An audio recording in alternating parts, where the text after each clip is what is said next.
Hai Sobat Rebahan, selamat datang di channel hiburan kaum rebahan. Amin akan melanjutkan membacakan sebuah cerita novel yang sangat seru, sangat menarik, sangat layak untuk diikuti dari awal hingga akhir. Novel yang berjudul The History of Yi Chen, dimana video ini adalah part ke 140 yang bertepatan dengan bab ke 662. Sebelum melanjutkan, pastikan kalian sudah subscribe channel ini dan aktifkan lonceng notifikasinya agar admin jika upload video terbaru kalian mendapatkan notifikasinya. Jika kalian menyukai cerita seperti ini, jangan lupa like. Jika berkenan, share juga ke teman lainnya agar teman lainnya juga mendapatkan informasi hiburan seperti ini. Baik, kita lanjutkan di bab ke 662 yang dimana video ini adalah part ke 140. Selesai berbicara, dia kemudian menyerbu ke depan, memukuli dan memandang supir itu. Supir itu dipukuli hingga terus-menerus mengadu, namun juga tidak berani membalas pukulan. Dia hanya bisa menjulurkan kedua tangannya untuk menahan hingga akhirnya dia tidak bisa menahan lagi. Lalu tidak sempat lagi menyeka bokongnya, menaikkan celananya dan berlari keluar. Wuki memakinya, "Brengsek, lihat kamu bisa lari kemana? Aku akan mematahkan kakimu hari ini." Selesai berbicara, dia baru saja hendak mengejar keluar, mendadak merasa kepalanya berputar hebat. Pada saat itu, Wuki berteriak histeris di dalam hati. Gawat, dia tahu dirinya kambuh lagi. Kemudian Wuki langsung kehilangan kesadaran, matanya tertuju pada kotoran yang ditinggalkan sopir itu di dalam kloset. Matanya tampak bersinar tanpa banyak bicara. Dia berjongkok di lantai lalu menjulurkan tangannya untuk mengambilnya. Setelah mengambil, dia langsung memasukkannya ke dalam mulut dengan lahap. Di sana beberapa bawahan yang melihat supir itu berlari keluar dari kamar kecil sambil memegang celananya, merasa heran tentang apa yang sudah terjadi.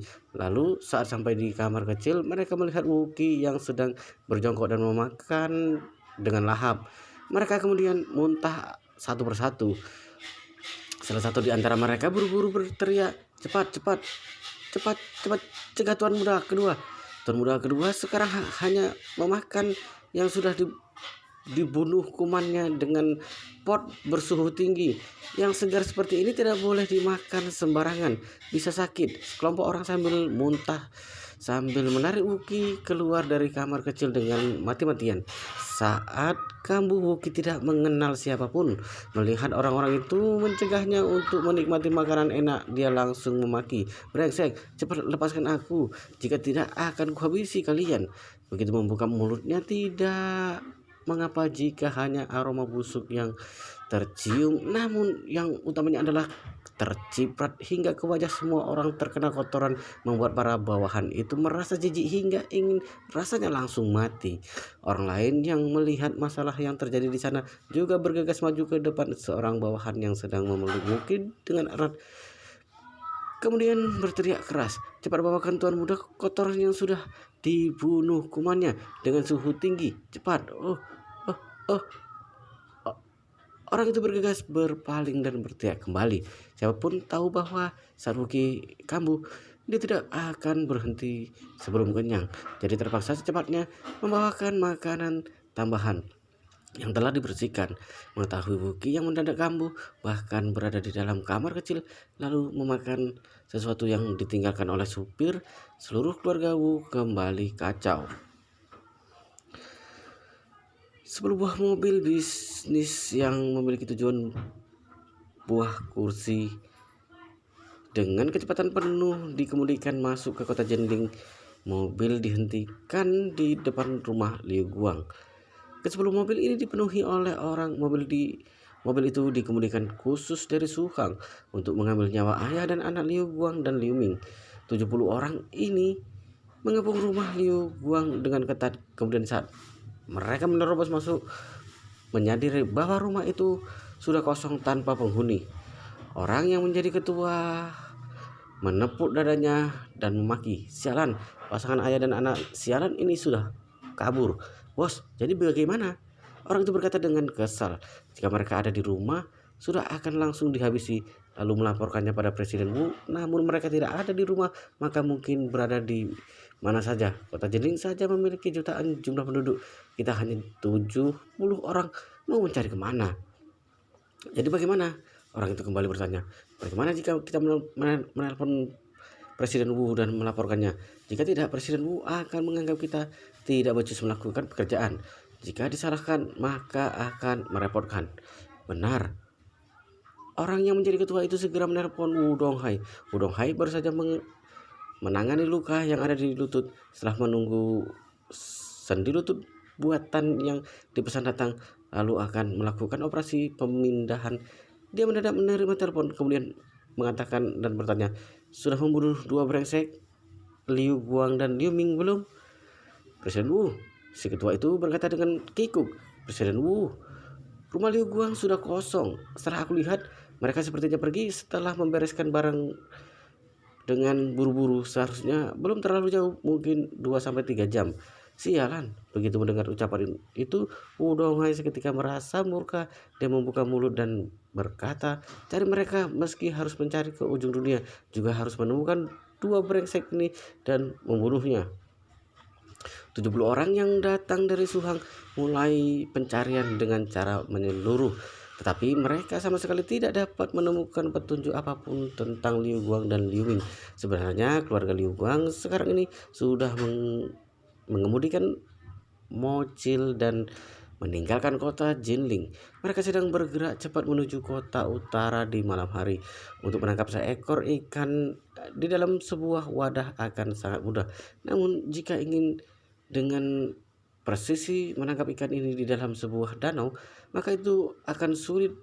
Bak ingin menapak langit. Di dalam gelap malam, Liu Ming sedang menyetir mobil sedan Mercedes-Benz yang mewah melaju dengan cepat.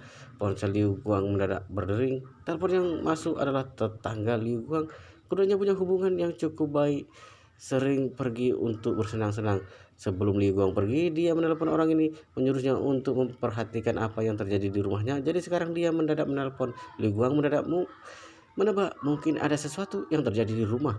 Seperti dugaan, baru saja dia menerima telepon lawan bicaranya, kemudian berbicara dengan suara rendah. Li Guang, tadi rumahmu kedatangan puluhan orang dan dikelilingi mereka. Orang itu juga masuk diam-diam. Puluhan orang? Li Guang berseru kaget, lalu membuka mulut dan bertanya, bagaimana sekarang? Baru saja keluar, sudah pergi. Lawan bicara mengatakan, tampaknya mereka tidak terlalu membiarkan ini berlalu begitu saja. Li Guang mengiyakan sejenak lalu berkata, aku sudah paham, Jang. Terima kasih. Untuk apa kamu sungkan denganku? Setelah memutus telepon, Liu Guang berkata dengan wajah dingin, keluargamu seperti dugaan mengutus orang untuk membunuh kita. Katanya bahkan mengutus puluhan orang. Sialan, cukup kejam. Liu Ming membuka mulutnya dan berkata, ayah, mereka tidak akan menemukan kita, bukan? Li Guang mengevaluasi pasangannya. Tidak mungkin. Tiongkok begitu besar. Kemana dia akan mencari kita? Malam ini kita jangan berhenti mengemudi, langsung mengemudikan menuju bandara Yanjing. Besok beli tiket paling awal dan langsung terbang ke Malaysia. Sampai di sana kita sembunyikan identitas, lalu hidup di dalam perumahan kita sendiri, jadi pemilik tanah yang kaya. Jangan harap keluarga Wu bisa menemukan kita selamanya. Seketika itu air mata Liu Ming mengalir dari matanya, mengatakan, ayah, sampai di Malaysia tidak perlu lagi setiap minggu menghadap pada Hong Wu. Seharusnya kita sudah boleh menghilangkan tulisan yang ada di dahi, bukan? Benar. Liu Guang memegang luka di dahinya yang sudah mengering dan mengeras, lalu berkata dengan kesal, dendam mengukir tulisan mungkin tidak bisa lagi dibalaskan. Kemudian keluarga Song saat ini masih saja tampak terang benderang. Tuan Besar Song mengenakan pakaian latihan Tai Chi berwarna putih, bermain Tai Chi di perkarangan dengan menahan angin dingin. Meski iklim sudah berubah dingin, Tuan Besar juga hanya mengenakan pakaian yang tipis. Namun Tuan Besar bukan hanya tidak sedikit pun merasa dingin, sebaliknya seluruh badannya mengucurkan keringat. Ketiga putranya, Tuan Besar, beberapa cucu laki-laki dan cucu perempuannya mengelilingi perkarangan dan melihatnya. Semakin melihat, Song Rongyu merasa semakin terkejut. Dia tidak menyangka pil permajaan ternyata begitu ajaib. Bukan hanya membuat Tuan Besar kembali muda, membuat tubuhnya menjadi sehat. Yang lebih penting adalah bahkan semangat dan tampangnya juga sebenarnya tidak bisa dibandingkan. Siapa yang berani membayangkan seorang orang tua yang sudah hampir mati beberapa bulan yang lalu sekarang malah begitu lincah dan aktif. Dia sudah 2 jam lebih olahraga tai chi. Jika itu anak muda juga akan kalah. Namun dia tidak sedikit pun merasa lelah. Sebaliknya semakin lama semakin semangat. Ini bukan sebuah pertanda bagus. Jika terus seperti ini kesehatan Tuan Besar begitu baik, bukan jadi masalah jika bertahan 10 atau 20 tahun lagi. Ayah dari Song Rongyu yang bernama Song Tianming juga terperangah melihat hal itu dari samping. Dia merasa lebih kesal di dalam hati dibandingkan dengan Song Rongyu. Sebagai pewaris kedudukan, yang paling ditakutkan adalah ayah kandung yang hidup terlalu lama. Dulu saat Kaisar Kangxing menduduki kerajaan selama 61 tahun, putra mahkotanya yang bernama Aixin Juelu Yinreng menjadi putra mahkota selama 34 tahun. Akhirnya dia tidak sabar untuk menunggu lagi, jadi merencanakan pemberontakan untuk merebut singgasana. Sekarang Tuan Besar Song masih memegang kekuasaan atas keluarga Song. Makin lama dia hidup, bukannya dirinya sendiri akan semakin menyedihkan. Jika Tuan Besar hidup belasan tahun lebih lagi, dia akan berusia 70 hampir 80 tahun. Mana mungkin dia punya kesempatan untuk menjadi kepala keluarga Song. Bahkan bisa jadi dirinya bisa mati duluan dari Tuan Besar. Tinggal sampai di sana, hati Song Tanming merasa sangat kesal. Song Manting yang ada di samping melihat tubuh dan energi kakeknya yang sudah banyak membaik. Sebaliknya suasana hatinya merasa sangat senang. Melihat Tuan Besar baru merasa sedikit lelah setelah lama bermain tai chi, Song Wanting bergegas memberikan handuk yang sudah disediakannya lalu berkata, "Kakek, bagaimana jika sampai di sini saja malam ini, besok kita lanjutkan lagi?" "Baik." Tuan Besar Song menganggukkan kepalanya dengan semangat. Dia menerima handuk itu dan menyeka keringatnya lalu mendesah. "Tidak pernah terpikirkan olehku saat hidup ini sudah hampir sampai pada batas akhir. Tidak disangka masih bisa mendapatkan kesempatan seperti ini. Sungguh sangat berterima kasih kepada Master Yi." Selesai berbicara, Tuan Besar Song berkata kepada Song Wanting, "Wanting, mengenai kamu dan Master Yi, kamu harus bergerak cepat. Harapan terbesar kakek sekarang ini adalah menunggu saat pernikahanmu dan Master Yi berlangsung. Bisa menyerahkanmu pada Master Yi dengan tanganku sendiri." Begitu Song Wanting mendengar perkataan ini, wajahnya langsung berubah memerah. Saat ini Song Tianming membuka mulutnya dan berkata, "Ayah, mengenai Wanting dan Master Yi, mohon Anda pertimbangkan lagi." "Apa yang dipertimbangkan?" Tuan Besar Yi menanyakan balik. "Apakah kamu tidak melihat Master Yi memiliki kemampuan yang luar biasa? Bisa dikategorikan sebagai orang hebat yang sebenarnya. Jika kamu memiliki putri, mungkin mimpi pun kamu ingin Master Yi masuk ke keluarga dan menjadikannya sebagai menantu." Song Tianming berkata dengan canggung, "Ayah, apa yang Anda katakan memang benar, tetapi utamanya Master Yi sudah menikah. Jika Anda menyuruh Wanting untuk mengejar Master Yi, bukankah ini berarti mendukung Wanting untuk masuk menjadi orang ketiga?" Begitu Song Wanting mendengar ucapan tentang masuk menjadi orang ketiga, wajahnya segera tampak panik dan tidak tenang. Dia juga tahu Yi Chen sudah menikah. Jika diri sendiri selalu mengejar dan berusaha dekat dengannya, memang sedikit kurang pantas. Sekarang dikatai oleh pamannya seperti itu, tentu saja dia menjadi semakin merasa malu. Tuan Besar Song mendengus dingin saat itu lalu mengatakan, "Apa yang kamu mengerti? Apa yang kamu mengerti? Master Yi dengan anak perempuan dari keluarga Xiao itu hanya suami istri di atas kertas saja. Jika demikian, apa lagi yang perlu kita khawatirkan?" Selesai berbicara, Tuan Besar Song langsung memilih untuk tidak lagi mempedulikannya, lalu berputar dan berbicara pada Song Wanting. "Wanting, jangan pedulikan bagaimana penilaian orang lain. Jika kamu juga menyukai Master Yi, maka kejar saja dengan bebas."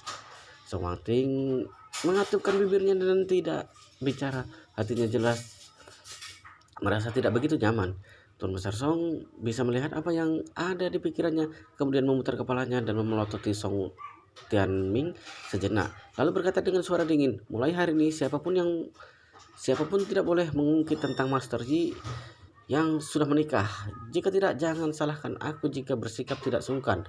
Begitu Song Tianming mendengar ucapan ini, dia buru-buru mengangguk dan berkata, "Ayah, maaf, aku sudah banyak bicara."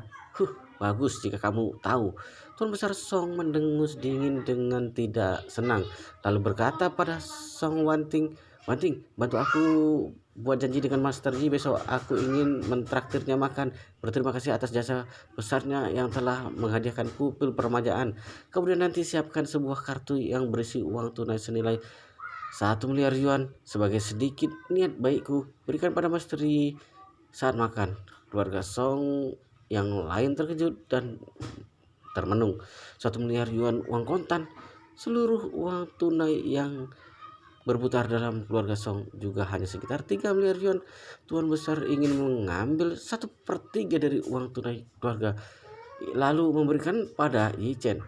Song Tianming, Song Rongyu mendengar ini hingga mata mereka seolah bisa mengeluarkan api. Uang tunai yang ada di tangan kedua ayah dan anak ini, jika ditambahkan juga belum tentu bisa mencapai 300 hingga 500 juta yuan. Sekarang tuan besar malah ingin memberikan 1 miliar yuan pada Yi Chen. Keesokan paginya, Sucuran pergi ke kantor setelah selesai menyantap sarapan pagi-pagi. Ayah mertua Su Changkun selalu memasang tampang tidak senang sepanjang pagi hari. Wajahnya tampak tidak senang saat melihat Malan, bahkan malas untuk menghiraukannya. Begitu teringat akan tabungan keluarga yang bernilai 2 juta yuan malah dihabiskan Malan hingga bersih. So Changkun merasa marah sekali. Dia pada dasarnya tidak memiliki banyak uang. Uang yang tidak seberapa itu merupakan hasil usaha sekeluarga yang ditabung selama bertahun-tahun. Juga uang yang dihasilkan dari jual beli barang antik sekarang semua juga sudah habis begitu saja. Si Cangkun bahkan merasa dirinya seharusnya mulai masuk ke dunia luar, pergi berjalan-jalan ke Guan Street, mencari sebuah barang, lalu mencari Zhang Ermau untuk dijual. Malan tampak sedikit bersalah setelah bangun pagi, jadi terus-menerus memasang tampang senyum terhadap Su Cangkun. Namun Su Cangkun selalu saja bersikap seolah tidak melihatnya. Melihat keramahannya tidak mendapatkan reaksi baik dari So Changkun. Malan juga hanya berani merasa kesal namun tidak berani berkata apa-apa sekarang. Jadi dia hanya bisa menyerang Yi Chen lalu berkata dengan kesal, "Hei Yi Chen, lagi pula kamu juga tidak punya pekerjaan di rumah. Cepat pergi melihat Feng Shui untuk orang lain, menipu sedikit uang orang dan belikan furnitur untuk rumah. Jika tidak, bagaimana kita bisa pindah ke Thompson kelas atas?" Yi Chen berkata dengan datar, "Akan kuusahakan." Malan berkata sambil berkaca pinggang, "Untuk apa gunanya usaha? Kamu harus membawa pulang uangnya baru bisa." Si Cangkun berkata dengan nada tidak puas, "Untuk apa kamu berteriak di sana? Jelas Yi Chen terhadap keluarga sangat besar. Jasa Yi Chen terhadap keluarga sangat besar. Tidak sepertimu, tidak hanya tidak menghasilkan sepeser pun, juga menghabiskan uang dengan boros, bahkan masih kalah bertaruh uang di dalam rumah ini. Kami bertiga adalah angka plus, hanya kamu satu-satunya yang bernilai minus. Bahkan minus ini sangat besar, sekali saja langsung membuat semua nilai plus kita habis, tidak tersisa." Kamu marah-marah hingga wajahnya memerah. Awalnya dia ingin menanyai Su Changkun bahwa dirinya hanya menentang Yi Chen. Apa hubungannya dengan dia? Su Changkun sudah hebat sekarang, bukan hanya berani berteriak padanya, berani memukulnya, bahkan sudah berani membela Yi Chen. Apa sekarang dirinya sudah menjadi seorang dengan kedudukan terendah di rumah ini? Tidak ada gunanya lagi mengatakan apapun. Saat Malan sedang menahan amarahnya, ponsel Yi Chen berdering, merupakan telepon dari Song Wanting. Saat telepon tersambung, Song Wanting kemudian berkata dengan nada hormat di ujung telepon, "Master Yi, apakah Anda sedang sibuk?" Yi Chen tersenyum tipis, "Tidak ada yang disibukkan. Ada apa?" "Begini," Song Wanting mengatakan mengenai pil permajaan. "Kakek sangat berterima kasih, jadi ingin mentraktir Anda makan. Apakah Anda punya waktu?" Yi Chen tersenyum dan berkata, "Bukankah kemarin baru saja makan? Hari ini makan lagi." Song Wanting berkata, "Kemarin adalah pesta ulang tahun, hari ini ingin mentraktir Anda secara pribadi. Apakah Anda punya waktu?" Yi Chen berpikir sejenak lalu bertanya, "Kapan waktunya?" Song Wanting bergegas mengatakan, "Lihat kapan Anda leluasa." Yi Chen kemudian menjawab, "Jika begitu lebih baik siang hari saja." "Baik," Song Wanting bergegas mengatakan, "Saya akan menyuruh Hongwu untuk lebih dulu mengosongkan mesin tian siang. Akan saya tunggu di ruang VIP Diamond siang ini." Yi Chen mengiyakan sejenak lalu berkata, "Kalau begitu sampai jumpa siang ini." "Baik, Master Yi, sampai jumpa." Setelah menutup telepon, Yi Chen berkata kepada Malan dan Xiao Chura, Si Changkun, "Ayah, ibu, aku ada sedikit urusan siang ini. Tidak bisa memasak di rumah. Kalian makan di luar atau pesan antar saja." Malan membuka mulutnya dan memaki. "Apa-apaan? Menyuruh kita makan di luar, memesan makanan pesan antar. Kamu sudah hebat ya sekarang, bahkan tidak memasak lagi." Yichen menjawab dengan nada datar. "Ada klien yang mengundangku untuk melihat Feng Shui, seorang bos besar yang cukup kaya." "Apa?" Malan bertanya dengan kegirangan. "Ada bos besar yang mengundangmu untuk melihat Feng Shui?" "Ya," Yichen mengangguk-angguk lalu berkata, "akan ke sana siang ini." "Bagus sekali." Malan seketika itu menjadi antusias. Dia membuka mulutnya dan berkata, cepat pergi, usahakan dapatkan uang yang banyak. Lebih baik lagi jika bisa langsung mendapatkan uang untuk membeli furniture." Yichen berkata, "Akan aku usahakan."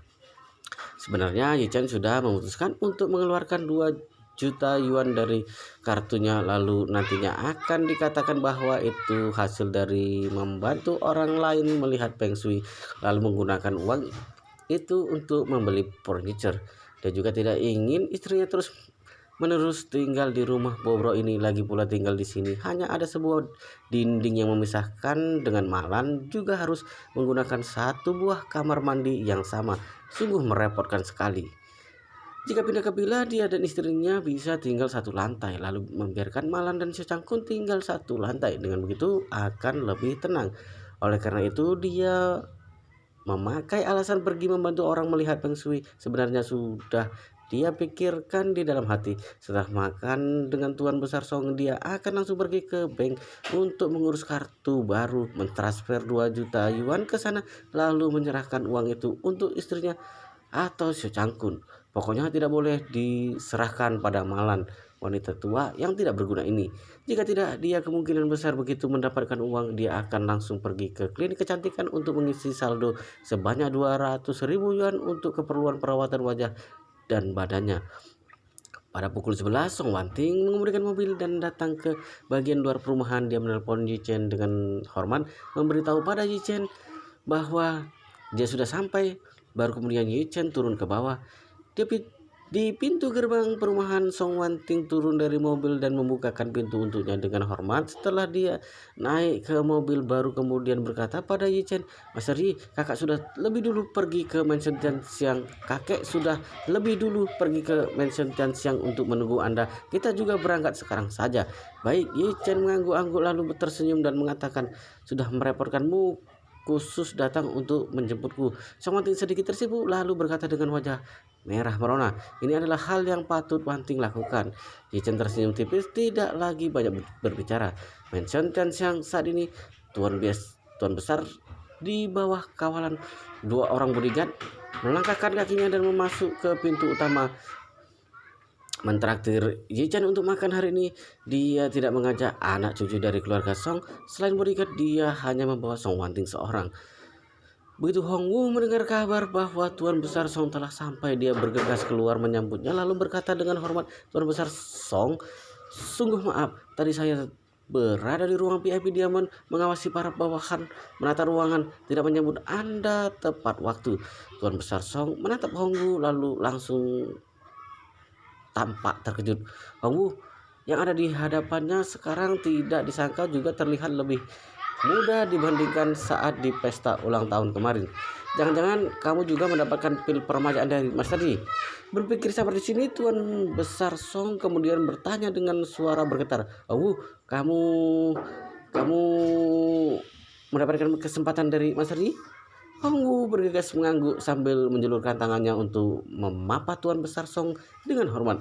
Sambil berkata dengan suara rendah, "Tuan Besar Song, jujur saya katakan pada Anda, semalam keluarga Wu mengutus orang untuk datang ke mansion Tian Siang untuk melukai belasan petugas keamanan saya. Hampir saja merenggut nyawa saya. Mas Ri yang muncul tepat waktu dan menyelamatkan saya juga memberikan saya sebuah pil permajaan. Jika tidak, meski sekarang saya hidup, saya sudah akan jadi mayat hidup." Tuan Besar Song bertanya dengan sangat terkejut, "Apa yang terjadi? Kenapa aku tidak mendengar kabar tentang ini?" Hong Wu mendesah dan berkata, "Kemarin siang setelah pesta ulang tahun, Master Yi mengatakan ayah mertuanya akan mengadakan jamuan di mansion Tianxiang malam hari. Saya tidak berani menunda setelah pergi ke kediaman Anda. Saya langsung kemari untuk mempersiapkan, namun tidak disangka Li Guang, Liu Ming, dua orang ayah dan anak itu mendadak membawa 5 orang bodyguard Wu Donghai untuk menyerang kemari. Hampir saja menghabisi nyawa saya. Juga ingin menghabisi ayah mertua Mas Ri. Sebenarnya target mereka yang asli adalah Mas Ri. Apa? Kemarin Tuan Besar Song sama sekali tidak memperhatikan hal ini. Dia sepenuhnya larut dan tidak bisa keluar dari dalam khasiat pil permajaan yang sangat luar biasa. Sementara anggota keluarga Song yang lainnya juga memiliki pemikiran masing-masing. Seperti Song Wanting, dia merasa senang sekali. Sementara Song Tianming, Song Rongyu dan ayah dan anak itu malah merasa gelisah sekali. Semuanya tidak memperhatikan kejadian yang ada di luar. Tuan Besar Song yang saat ini mendengar Wu Donghai tidak diduga ingin membunuh Mas Sergi. Seketika itu ia merasa murka lalu membuka mulutnya dan mengatakan keluarga Wu pantas mati. Selesai berbicara, dia segera berkata kepada bodyguard yang ada di sampingnya, cepat sampaikan pesanku. Jika keluarga Wu berani menyentuh sehelai rambut Mas Sergi, keluarga Song akan mempertaruhkan segalanya melawan keluarga Wu sampai akhir. Wow, luar biasa sekali guys ceritanya sampai di sini ya. Kita pastinya penasaran seperti apa cerita selanjutnya. Tetapi sepertinya di video ini, di part ini sampai di sini dulu. Kita lanjutkan di part berikutnya, di video berikutnya. Tapi kalian jangan lupa subscribe dan aktifkan lonceng notifikasinya agar tidak ketinggalan jika admin upload video terbaru. Kalian akan mendapatkan notifikasinya. Jika kalian menyukai cerita-cerita seperti ini, jika kalian menyukai video seperti ini, jangan lupa like. Jika berkenan, share juga ke teman kalian agar teman-teman kalian juga mendapatkan informasi hiburan seperti ini. Baik, kita lanjutkan di part berikutnya di video selanjutnya.